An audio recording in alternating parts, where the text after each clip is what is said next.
Olá pessoal, tudo bem com vocês? Meu nome é Rafael e sejam muito bem-vindos ao canal Economia Descomplicada. Hoje vou falar sobre o Plano Cruzado. Eu queria pedir para vocês dar uma curtida e também se inscrever aqui no canal. Então vamos ao conteúdo. Cada brasileiro ou brasileira será e deverá ser um fiscal dos preços. Dessa forma, em um pronunciamento histórico em rede nacional de televisão, o presidente José Sarney convocava a população para auxiliá-lo na ambiciosa tarefa de impedir a remarcação dos preços pelos lojistas. Era 28 de fevereiro de 1986.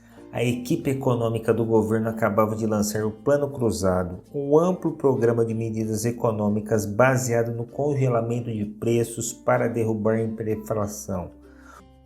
O plano aconteceu em duas etapas, o Plano Cruzado 1 e o Plano Cruzado 2.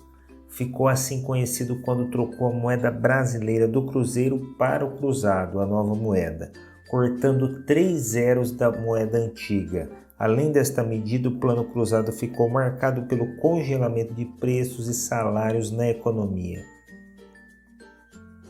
O contexto da época. Entre os anos de 1983 e 1985, a inflação registrava índices de 230% ao ano.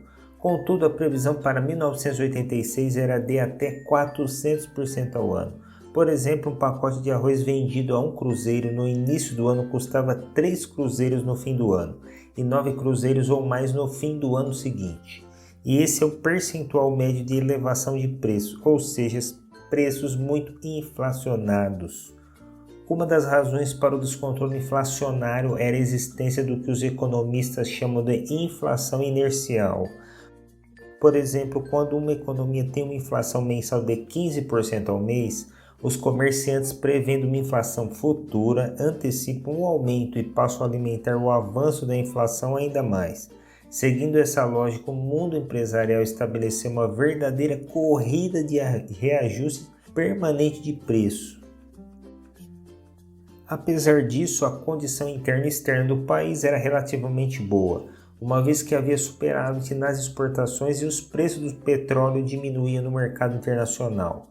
Enquanto isso, as contas públicas estavam equilibradas e sem as pressões inflacionárias dos déficits públicos, o que favorecia a implementação de uma reforma econômica mais radical. Com efeito, se em fevereiro de 1986 a inflação chegou a 14,36%, no mês seguinte, após a implementação do PEE, já havia uma inflação de menos 0,11%. Nos meses subsequentes, a inflação se manteve controlada. O Plano Cruzado, anunciado em 28 de fevereiro de 1986, como um conjunto de medidas de combate à inflação em que a meta era atingir a inflação zero. Este plano de estabilização é feito em conjunto com um grupo de economistas, como João Sayad, Pércio Arida, Edmar Bach e André Lara Rezende, e pelo ministro da Fazenda da época, Dilson Funaro. As medidas adotadas. As principais medidas do Plano Cruzado de fevereiro de 1986 tinham como objetivo neutralizar o processo inercial da inflação. Isto acontecia devido à indexação, onde os preços eram atualizados com base na inflação passada. A expectativa com o plano era de terminar com a indexação da economia. Por isso, uma das medidas adotadas foi o congelamento de preços. Então, vamos às principais medidas.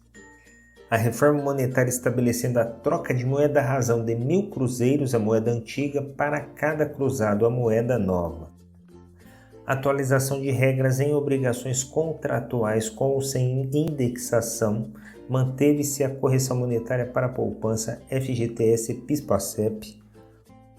Congelamento de preços com avaliação pelo índice de preço ao consumidor. Criação do gatilho salarial, um reajuste salarial sempre que o índice IPC passasse de 20%. Fixação da taxa de câmbio em 13,80 cruzados por dólar. Resultados do Plano Cruzado. De início, o Plano Cruzado conseguiu reduzir a inflação como prometido, sendo que durante aquele ano ficou majoritariamente pouco acima do 1% pelos dados do IPC. Houve aumento significativo do salário real, levando ao aumento de consumo enquanto congelamento implicava em menos produtos nos mercados, pois as empresas não tinham incentivos para produzir. Na pecuária, o impacto foi grande. O preço do leite fora congelado com uma defasagem de cerca de 40%.